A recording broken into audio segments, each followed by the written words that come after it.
Seguinte, esse daqui é o vídeo de análise tática, análise de padrões, aqui do canal Raiz Tricolor. Santos 2, Fluminense 2, na Vila Belmiro. Eu sou Gabriel Amaral, sou jornalista de formação, sou tricolor de coração. E esse vídeo aqui é patrocinado pela OneFootball, o aplicativo de futebol que está presente aí no seu celular. Se não está ainda, você tem que baixar. Tem como você baixar na App Store, na Play Store, na Google Store, na Store, todos os Store, por aí. Então você vai lá, pesquisa e você tem resultados ao vivo, notícias e melhores momentos do Brasileirão, como esses que eu vou mostrar aqui, beleza? Então faz o download. E vamos embora, porque hoje a análise tática, a análise de padrões do Fluminense, ela será... a gente tem bastante vídeo e eu vou tentar fazer com que ela não fique muito longa.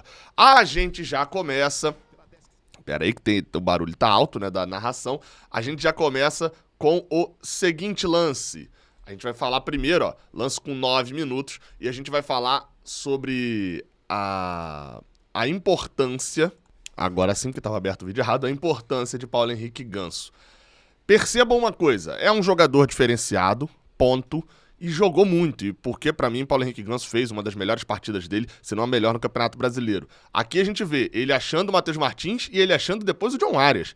É porque fica meio... Tá até atrás aqui da minha tela, mas fica meio parecendo algo normal, só que o que Ganso faz não é normal, cara. Não é normal, não adianta a gente normalizar, porque não é normal. Olha isso daqui, ó, que ele faz, por exemplo, nesse lance aqui pro John Arias, esse passe. Ele acha o Matheus Martins aqui já com uma liberdade atrás da linha do Santos, o que foi muito raro de acontecer. Aí o Matheus Martins erra no passe, olha o passe que ele acha de primeira, acertando o John Arias, aproveitando que o Maicon tava fora de posição. Esse é aquele lance da falta, que depois ele bate na trave. Vamos seguindo vendo o lance de Ganso. Esse daqui é com 13 do primeiro tempo, ele já faz o corta-luz de primeira e depois ele manda esse passe de direita pro Germancano, mais uma vez quebrando a linha e gerando uma chance pro Fluminense. Novamente, a gente trata isso como normal, mas isso não é normal. Aqui, outro lance, esse daqui menos um pouquinho, é só uma deixada pro Nonato, mas você percebe que nem todo jogador vai ter essa qualidade pra dar uma deixadinha dessa, algo que ele já fez em outros jogos. Ganso é muito fora do normal, isso acho que é um fato, né? Para todo mundo consegue perceber de que de fato é um jogador bem fora do normal. Nesse lance aqui, por exemplo, você vai perceber uma coisinha aqui, ó, rapidamente, ó. Ele dominou a bola. Quando ele domina e devolve, o Fluminense vai começar a trocar passe aqui pelo lado direito. O Matheus Martins, a bola vai rodar. Ah, não, esse aqui não. Esse aqui ele já dá de primeira no Matheus Martins, aí acelera para ele tentar o cruzamento, que é o lance que depois resulta na chance do Samuel Xavier, né? Olha o corta-luz do John Arias e olha o chute do Samuel Xavier. Mais uma vez começou com o Ganso, a participação dele nessa foi menor. Eu queria falar desse lance aqui, ó, em que Ganso domina pelo meio, e aí você já repara uma coisa, ele vai devolver o passe, vai tabelar ali com o Martinelli. Reparem na movimentação do Nonato do Matheus Martins, deixando o Nonato livre. Vai reparando na movimentação do Matheus Martins, ó. A penúltima linha do Santos tá aqui, 4 jogadores, e a última tá aqui. 4 e 2, aqui na frente. Olha como já tem 2 jogadores do Fluminense posicionados entre as linhas. Quem normalmente faz isso é o John Arias, mas dessa vez o John Arias estava mais aberto aqui pela direita. Matheus Martins vai puxando a marcação, acho que é o Camacho, e o Zanocelo saiu para marcar. O Nonato fica livre e você percebe isso pela reação do jogador. Eu gosto sempre de mostrar isso. A reação do jogador ela é muito espontânea, então ela não mente. Quando o Ganso acha o Nonato e o Zanocelo tá fora de posição, repara só o Zanocelo, ó, mexe a cabeça e tal. Mais uma vez, Paulo Henrique de Chagas Lima, o Ganso. Bem, esse daqui é um lance que já é daquela série que começou a acontecer depois do gol do Fluminense. E aí ele entra numa série aqui que é a pergunta: por que a gente perdeu esse ponto, né? Empatou esse jogo? Vamos tentar responder aqui em alguns vídeos. Mas o primeiro deles, por que a gente perdeu? Um dos motivos, esse lance aqui. Minha intenção, vocês sabem disso, nunca é colocar culpa num jogador só, eu sempre falo isso. Culpa dificilmente é de um jogador só. No Santos, por exemplo, aconteceu. O primeiro gol foi culpa de um jogador só, foi um mole individual do Sandri. Mas Martinelli moscou muito. É mais uma dessas jogadas que começa no toque lá de trás. O Fluminense conseguiu atrair, ó, o time do Santos inteiro pro lado esquerdo de defesa deles. E o John Arias e o Samuel Xavier fazendo uma ótima tabela, até que o John Arias acha o Martinelli na frente. É uma boa chance? É. Mas aqui já dava indícios do problema que o Fernando Diniz estava colocando em campo.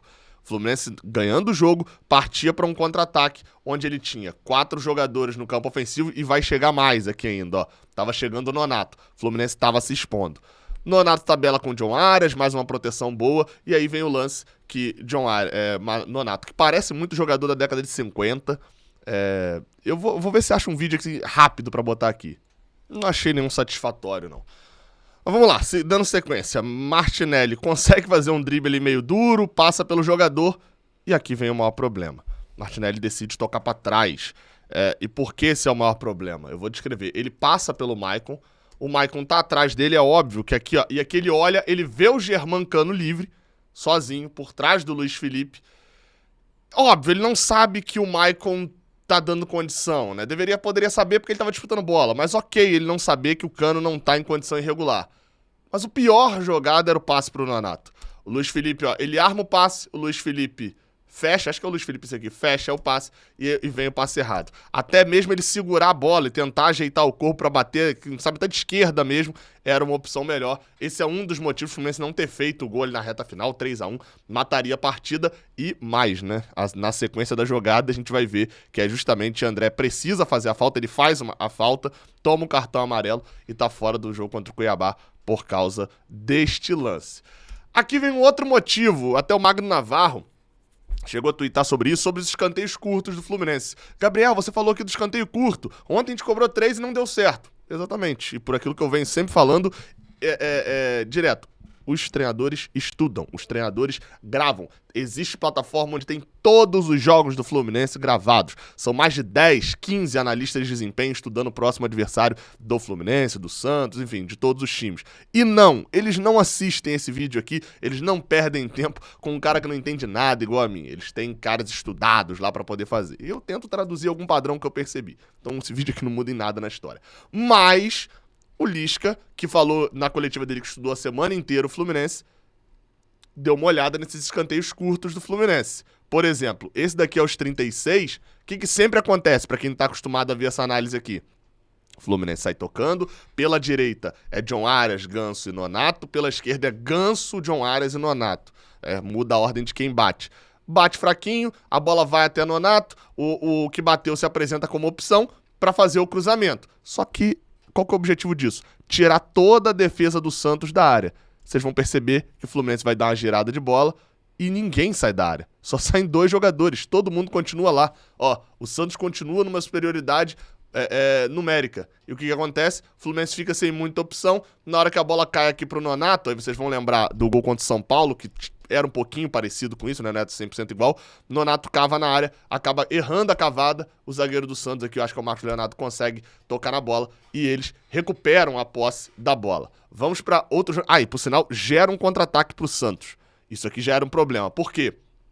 Se você quer manter seus zagueiros na área, rodar a bola, manter seus zagueiros na área, você tá mais exposto a contra-ataque, porque os atacantes já saíram e os zagueiros ficaram. Mesmo assim, a recomposição do Fluminense ainda funcionou muito bem. Aqui a gente vai para um outro lance, que é...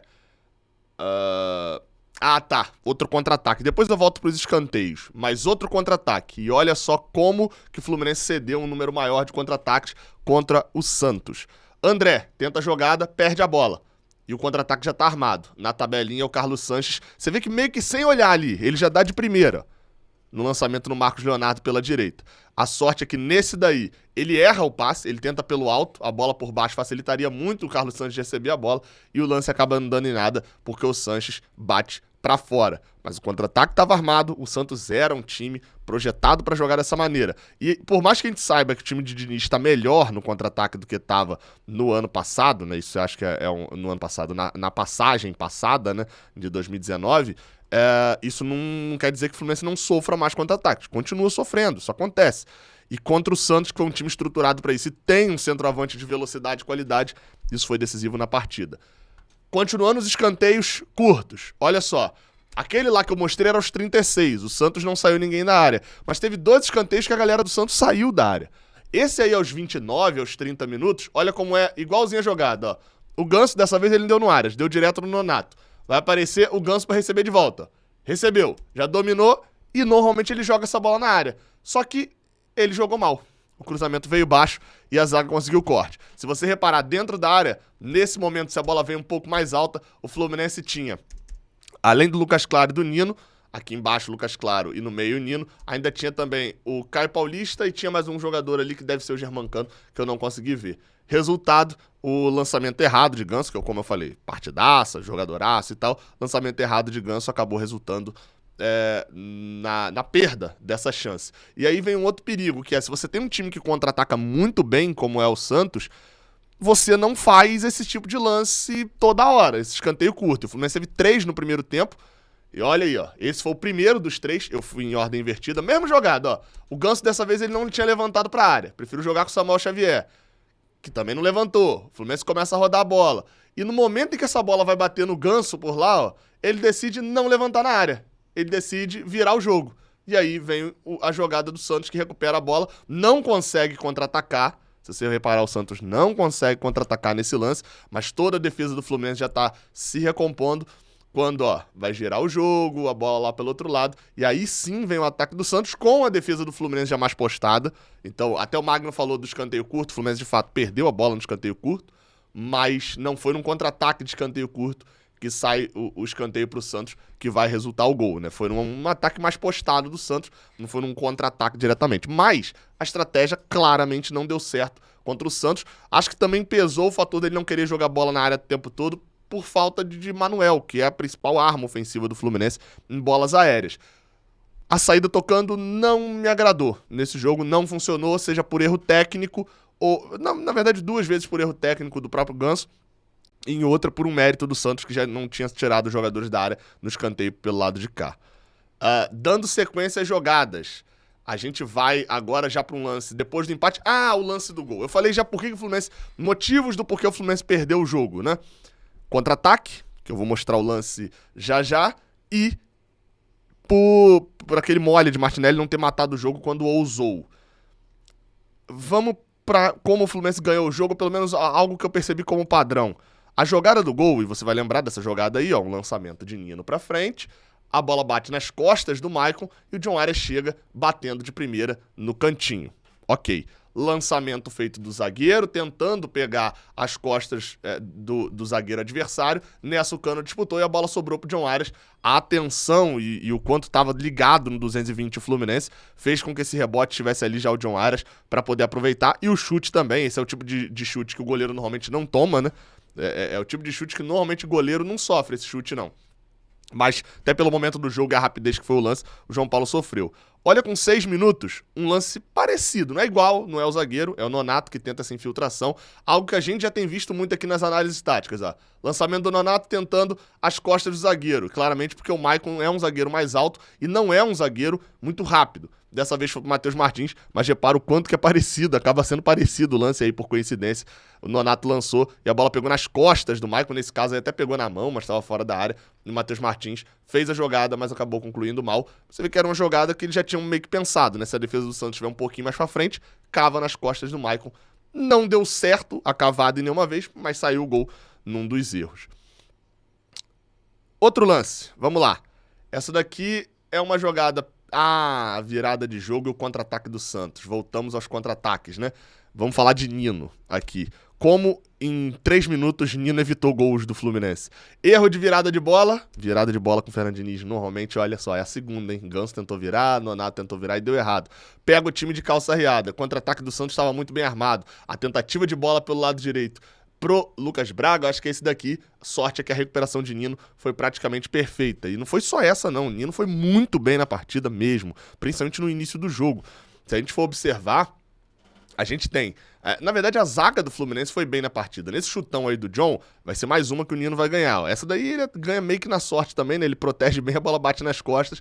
E o azar do Maicon de sobrar pra alguém do Fluminense não foi o azar de Nino de sobrar pra alguém do Santos. A gente vem aqui agora pra mais um lance, né? Deixa eu botar minha câmera pra cima. A gente vem pra mais um lance. Esse daqui é uma aula, na verdade, do zagueiro Nino, né? Uma aula de... como é que se diz? Antecipação. Um lateral que era pro Fluminense, me parecia, mas acho que a bola bate no Ganso mesmo, ele acaba não falando nada. Vem pra cobrança o Lucas Braga e olha o que o Nino faz com o Marcos Leonardo, né? Aquilo que eu sempre falo, que o Felipe Melo tenta fazer e não tem conseguido quando entra. Entrou, matou no peito e botou a jogada pra rolar aqui do lado esquerdo ainda. Só que aí faz falta a qualidade técnica, né? É onde eu acho que o próximo jogo vai ser muito útil a suspensão de Caio Paulista, porque na sequência do lance, isso que acontece. Bem, continuando aqui, teve lance também em que Nino não conseguiu salvar. Foram 2, né, se a gente observar um pouquinho mais de perto. E aí mostra que a partida de Lucas Claro na cobertura foi interessante. A gente vai ver, peraí, esse lance aqui já foi, deixa eu adiantar, porque esse lance aqui já foi. E a gente vem pra esse lance aqui, ó. Aqui, ó, esse lance aqui, ó, os 19 minutos. Numa jogada saindo lá de trás do time do Santos, o Felipe Jonathan faz a enfiada e quando a bola passou pelo Nino, o Lucas Claro foi lá na velocidade para ganhar do Marcos Leonardo. Ou seja, isso aconteceu num outro lance também, que o Nino tenta dar um carrinho, a bola passa por ele, mas nesse lance mesmo, o Marcos Leonardo estando impedido, o Lucas Claro cobriu 2 vezes o Nino. Não foi uma partida ruim do camisa 4 do Fluminense. E aí a gente vem pro lance do gol. A pergunta que mais ficou ali, que não foi pergunta, uma afirmação que eu vi muitas vezes é: meu Deus, por que Fernando Diniz, Marcão, Eduardo Barros, quem seja, recuou o time do Fluminense? Por que eles fizeram isso com o meu time? O Fluminense botou 4 volantes em campo e botou o time todo pra trás. Isso é incompetência. Então deixa eu te falar um negócio, cara. O Fluminense terminou os últimos 2 jogos muito atrás. Tanto contra o Red Bull Bragantino, quanto contra o Fortaleza. E eu vou te provar isso com o time escalado que terminou o jogo. Contra o Fortaleza, a gente terminou com os seguintes jogadores em campo: Fábio, Samuel Xavier, Manuel e Nino. Ok, até aí com Caio Paulista na lateral esquerda. No meio de campo, a gente terminou com André, a gente terminou com Martinelli, Felipe Melo e Iago Felipe. E no ataque, o William Bigode. Esse é o time que terminou a partida. André, Felipe Melo, Martinelli e Iago Felipe. Soa familiar pra você? Pois é. Jogo contra o Red Bull Bragantino.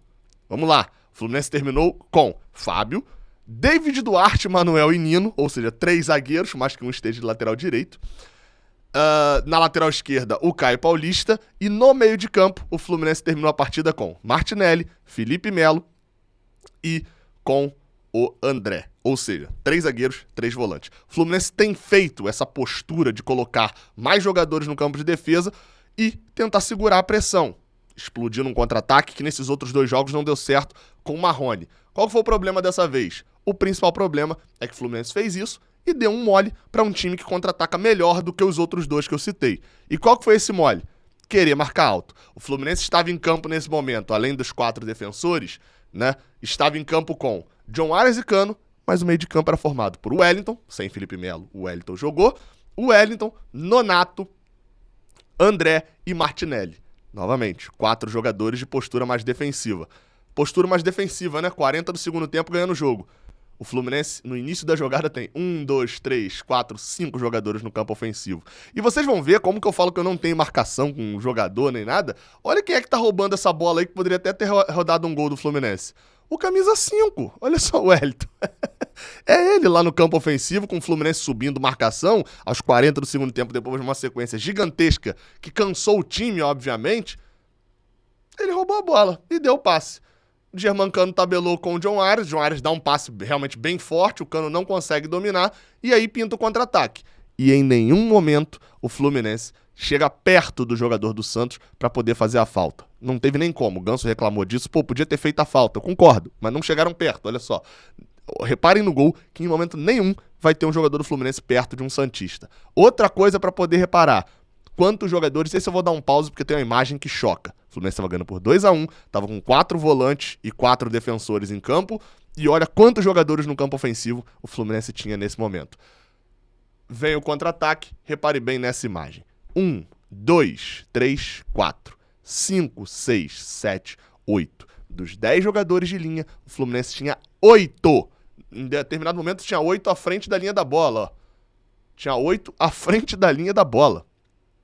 É óbvio que ia tomar um contra-ataque quando o Santos tinha colocado o Léo Batistão numa ponta, o Ângelo na outra e o Marcos Leonardo, que é um centroavante que mesmo aos 40 do segundo tempo tem muito mais gás. Aí, meu amigo, esse é o primeiro erro. Foi não ter recuado e segurado a pressão.